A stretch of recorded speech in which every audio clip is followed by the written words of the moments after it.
За сүүлийн үед хар тамхи мансууруулах бодистой холбоотой нийгмийг цочроосон олон асуудлууд гэмт хэрэгүүд дараагаасаа гарч үүнтэй холбоотойгоор тэр бүхэл Монгол Улсын ерөнхийлөгч хүртэл энэ асуудлаар сухиж тавьж ирсэн удаатай. Тэгэхээр хар тамхи мансууруулах бодис гэж юу вэ?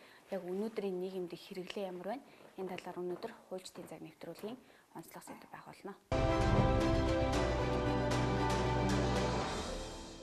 Ингээ үзэгч та бүхэндээ өнөөдрийн зочноо танилцуулъя. Монголын хуульчдын холбооны гишүүн нийслэлийн прокурорын газрын хяналтын прокурор Цөгчулан өнөөдөр хүрэлцэн ирээд байна. Танд энэ өдрийн мэндийг хүргэе. Баярлалаа, танд ч гэсэн өдрийн мэнд хүргэе. За хоёулаа ямар ч гэсэн энэ удаад бол нэлийн хүн зэдвэр ярилцах нь байна. Тэгэхээр яг өнөөдөр энэ хэрэглээ болоод ер нь яг энэ хар тамхи мансууруулах бодис гэж яг юу хэлээд байна гэдгээр нэвтрүүлгээ эхлэе. За сайн бацхан та бүхэнд энэ өдрийн мэнд хүргэе. За Монгол Улсын эрүүгийн хууль тогтоомжид хар тамхи мансууруулах бодис түүнтэй холбоотой гэмт хэргийн талаар тодорхой заалтууд орж өгсөн. За хар тамхи мансууруулах бодис гэдэгт юу хамар болж ойлгох вэ гэх юм бол нэгдсэн үндэсний байгууллагын 1961, 1971 онд баталсан хар тамхи мансууруулах бодис түүнтэй холбоотой бараа хөтөлбөрийн жагсаалт гэсэн конвенц байгаа. За тэр конвенцэд дурддагдсан бүх төрлийн мансууруулах болон сэтгцэд нөлөөт үйлчлэгээтэй бодис ийм бэлтгэлүүдийг хар тамхи мансууруулах бодисыг бол хамааруулан ойлгож байгаа. Энэ талаас Монгол Улсын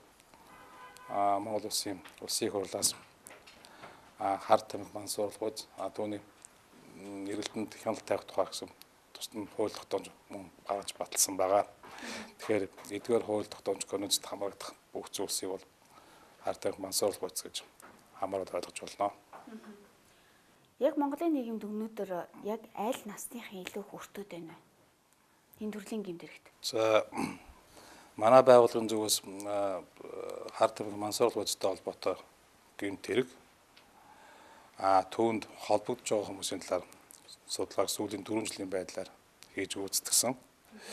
За судалгааны дүнгээс үзэх юм бол энэ төрлийн гэмтэгт холбогдож байгаа хүмүүс нь ихэвчлэн 18-аас дээш 30 хүртэл насны залуучууд. За тэр дундаа нийгэмд идэвхтэй үйл ажиллагаа явуулах боломжтой. За өндөр дээд боловсролтой, за мэдлэг чадвартай залуучууд.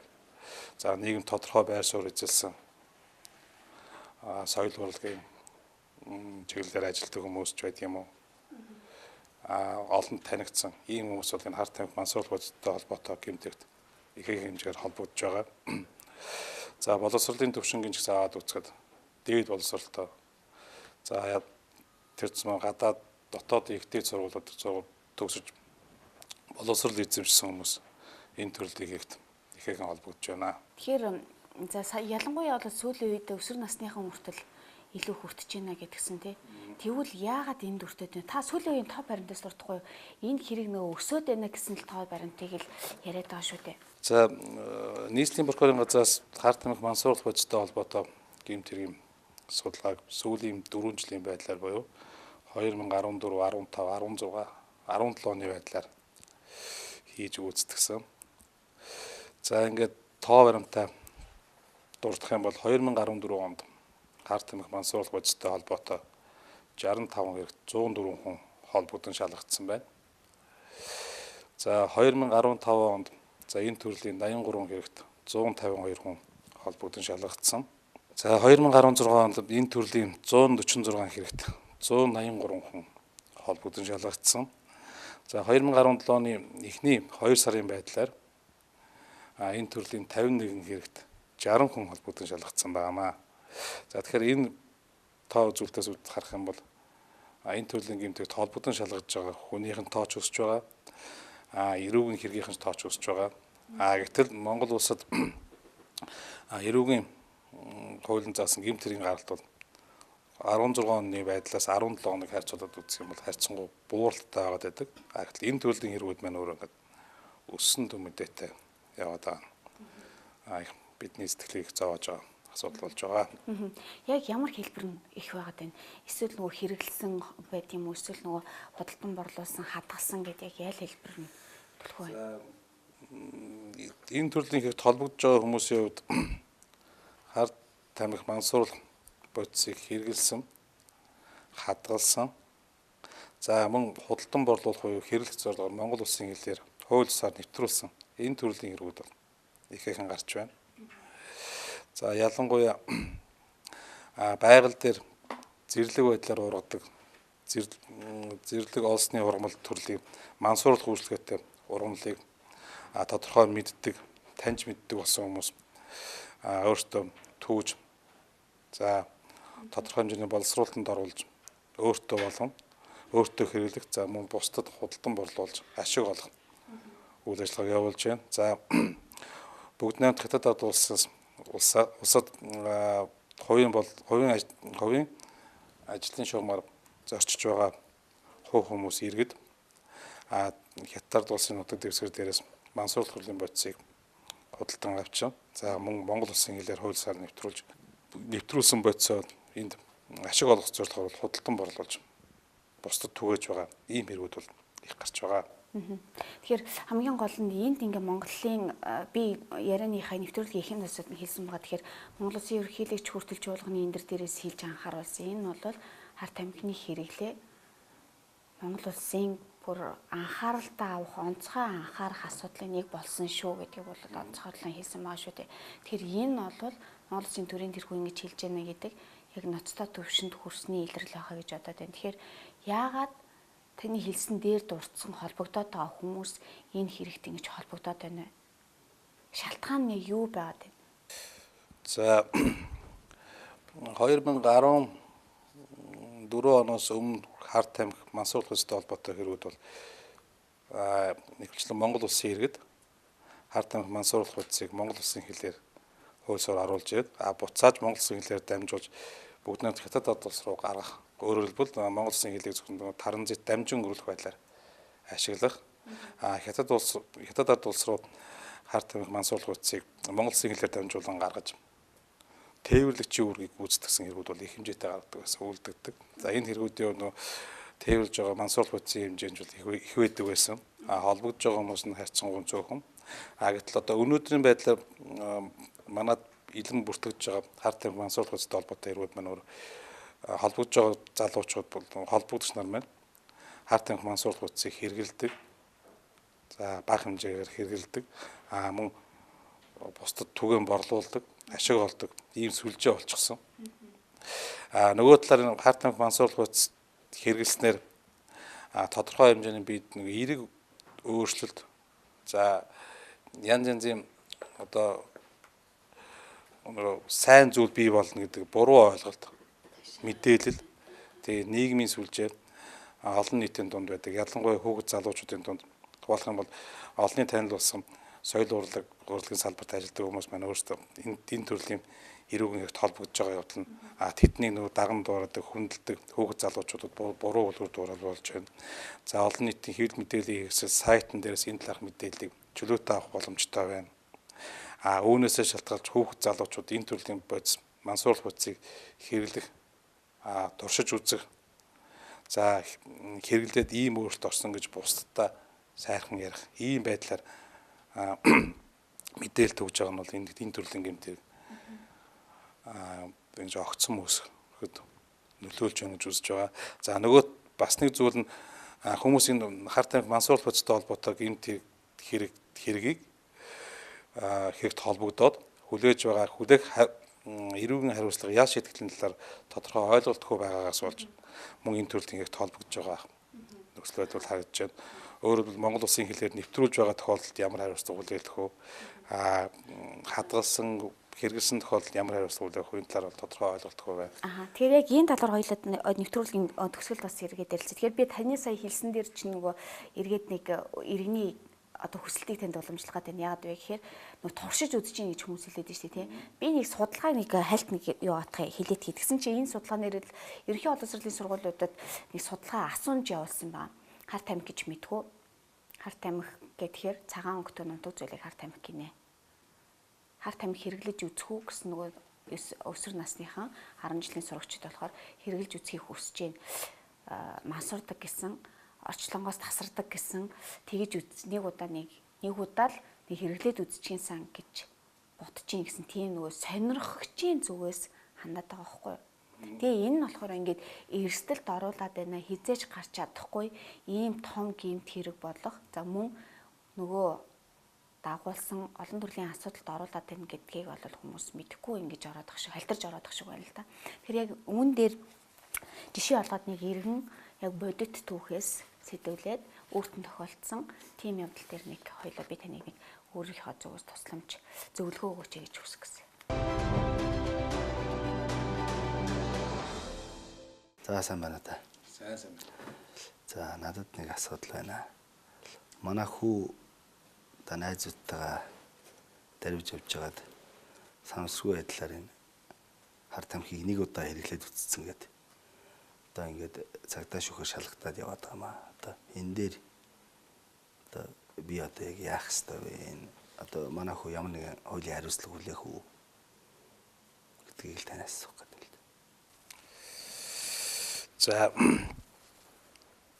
энэ төрлийн гэмтэгт холбогдож байгаа хүүхэд залуучуудын тодорхой хэсэг нь санамсаргүй байдлаар хар тамхи мансууруулах төрлийн бодисыг хэрэгэлсэн, татаж үзсэн, нэг удаа хэрэгэлсэн гэдэг ийм өгүүлэмжтэй байдаг. Тэгэхээр бидний хувьд бол энэ санамсаргүй байдлаар хэрэгэлсэн байна уу? Хадгалсан байна уу? Энэ үйлдэл болгоныг бид шалгаж мухарлах ёстой. Нөгөө талаар нөгөө санамсаргүй байдлаар хэрэгэлсэн гэж байгаа тэр мансууруулах бодисыг хаанаас олж авсан, хэрхэн олж авсан бас энэ үйлдэлийг бас шалгах ёстой. Тэгэхээр бид эдгээр зүйлсийг шалгаж ямар нотлох цуглах нь тэр нотлох үнэтэйгээ хэмжээнд хэрэгээ шийдвэрлэж таарна.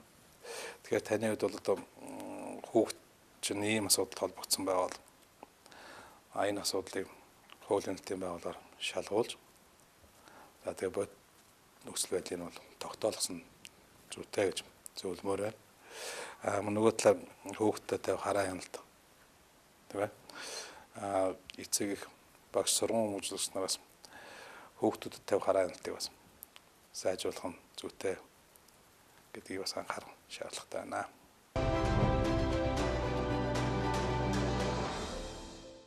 Хуульчдын цаг нэвтрүүлэг үргэлжилж байна. Тэгэхээр энэхүү нэвтрүүлэг 7 хоног бүрийн ням гарагт 18 цагаас хүрч байгаа. Нэвтрүүлгийг Монголын хуульчдын холбоотой хамтран өгж байгааг хэлгээд татайна.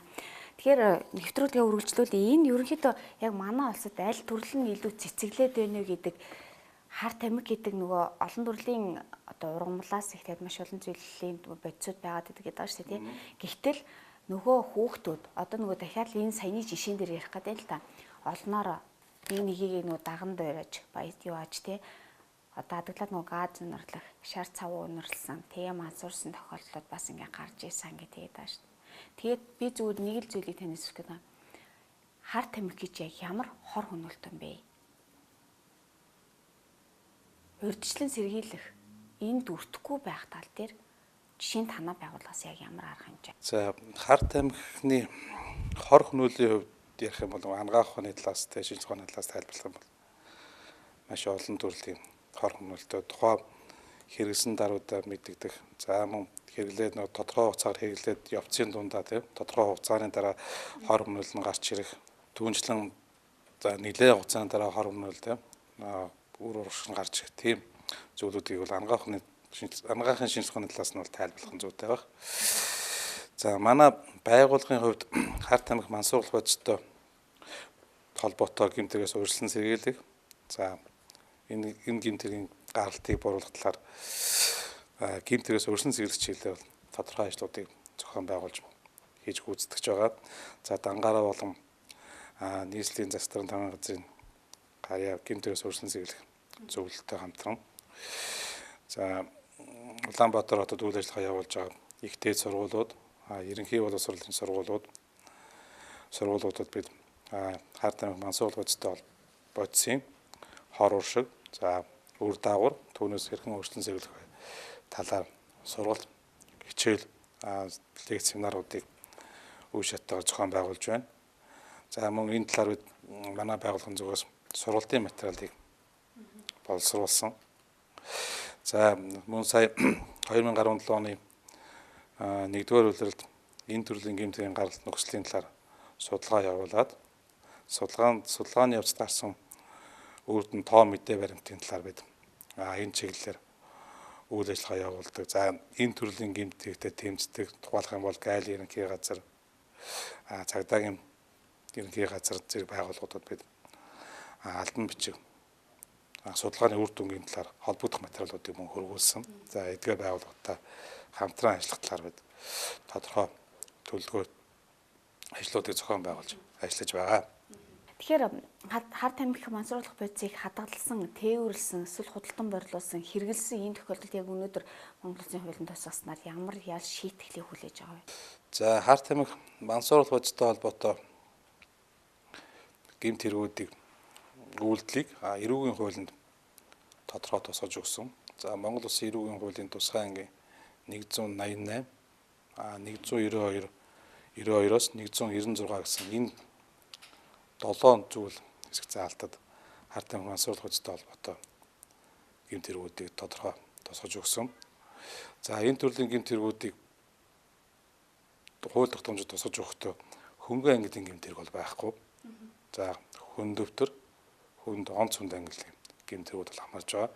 За таны түрүүний асуудаг хар тамхи мансууруулах бодисыг хадгалсан, тээвэрлсэн, худалдан борлуулсан, Монгол Улсын хэлээр нэвтрүүлсэн энэ үйлдэл тус бүрийг бол хууль тогтоомжид гэмт хэрэг болгон зааж үйлдэл тус бүр дээр нь ял шийтгэл оногдуулахаар зохицуулт хийж өгсөн байгаа. За ял шийтгэлийн хувьд гэх юм бол хүнд төрлийн ял шийтгэл нь бол Монгол Улсын хэлээр хуулиар хар тамхи мансууруулах бодисыг нэвтрүүлж байгаа үйлдэлд бол оногдуулж байгаа ял шийтгэл нь бол хүнд байгаа. Өөрөөр хэлбэл 5-аас дээш жил 25 жил хүртэл хугацаагаар хорих оногдуулахаар хуульчилсан. Монгол Улсын хэлээр хууль бусаар хар тамхи мансууруулах бодис нэвтрүүлсэн тохиолдолд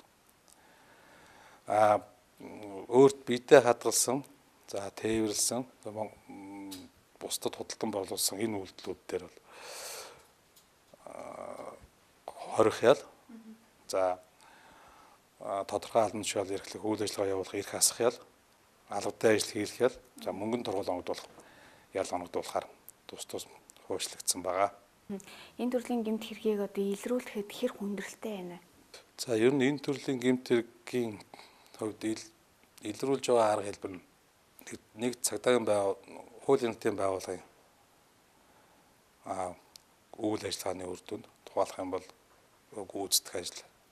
За цагдаагийн байгууллага, хуулийн нэртийн байгууллагын олж авсан мэдээллийн явцад илэрч байна. За хоёрдугаар энэ төрлийн гэмт хэргийг илрүүлж байгаа нэг арга хэлбэр нь иргэд болон за төрийн бусад байгууллагын мэдээлэл. За бусад байдлаар бол ийм байдал аргаар бол энэ төрлийн гэмт хэрэгүүдийг бол илрүүлж байна. Тэгвэл одоо Монголд яг өнөөдрийн нийгэмд хүүхэд нь аав ээж нь одоо түрүүний эцэг ярьлаа шүү дээ, тийм. Хүүхэд нь санамсаргүй байдлаар харааны хяналтгүй гэдэг ч юм уу тиймэрхүү байдлаар бас холбогдчихжээ. Багш нар бас ингээ хараа хяналтгүй байсан нэг мэдсэн чинь сургууль нь ийм төрлийн хүүхдүүд нь холбогдчихжээ. Ингээд танил тал дайз нөхдөндөө холбогдоод байна. Энэ зүгээр ингээл энгийн байж болох одоо үзүүлэлт юм уу? Хар тамхи гэдэг чинь зүгээр л ингээл ердийн хэрэглээний юм байж болох юм. Та хэлээ штэ хамгийн багадаа 5-аас дээш 25 хүртэл жилийн ял авдаг. Тэгэхээр энэ дээр бол ямар нэгэн тийм би ганцхан удаа л нэг хадгалаа хүн хадгал гэхээр одоо хадгалсан юм а гэдэг ч юм уу юм бол байхгүй юм байна тий. Тэгээ ер нь хар тамхи мансууруулах төрлийн бодис хэрэгэлсэн энэ тухай үйлдэл болох нэг хуулийн нэртийн байгууллага шалгаж за тогтоох ёстой. Тэгэхээр түрүүний асуултан дээр дурдгаж жаад нэг удаа хэрэгэлсэн гэсэн асуудлыг ч бид шалгаж энэ хүн хэрэгэлсэн байна уу? За хэрэгэлсэн байлаа гэхэд хэрэгжилж байгаа хар тамхи мансууруулах бодисыг хаанаас олж авсан? Их усүр нь юу байна тийм ээ? Хэрхэн яаж хэрэгэлсэн? Хэр хэмжээтэй хэрэгэлсэн? Энэ бүгдийг бид шалгаж тогтоож эрүүгийн хэрэг мөн биш гэсгийг бол шийдвэрлэх ёстой. Тэгэхээр энэ талаарх одоо түрүүний хүний асуусан шиг энэ талаарх мэдээлэл за иргэн танд болон багш сургамж хүмүүжүүлэгч хин нэгэн хүн тийм ээ хувийн журмаар болон албаны журмаар ирсэн мэдээлэл байдаг бол тухайн мэдээлэл болгоныг цагдаагийн байгууллага болон бусад хуулийн хэлтийн байгууллагад өгч шалгуулж шийдвэрлүүлж байх нь зүйтэй гэж хэлмээр байна. За мөн энэ талаас иргэдэд хуриалмаар байна. Хуульчдын цаг нэвтрүүлэх үзэгч та бүхэнд хүрлээ. Тэгэхээр энэ удаагийн зочноор Монголын хуульчдын холбооны гишүүн, нийслэлийн прокурорын газрын хяналтын прокурор Сөгчүүлэн Оригдон оролцлоо. Танд маш их баярлалаа. Яг энэ цагийн чухал сэдвийн хүрээнд яг нээлттэй бидэнтэй ярилцсанд мөн асуусан сонирхсан асуултанд бас дэлгэрэнгүй хариулсан танд маш их баярлалаа. За баярлалаа. Хуульчдын цаг хийн дүрээд өндөрлөж байна.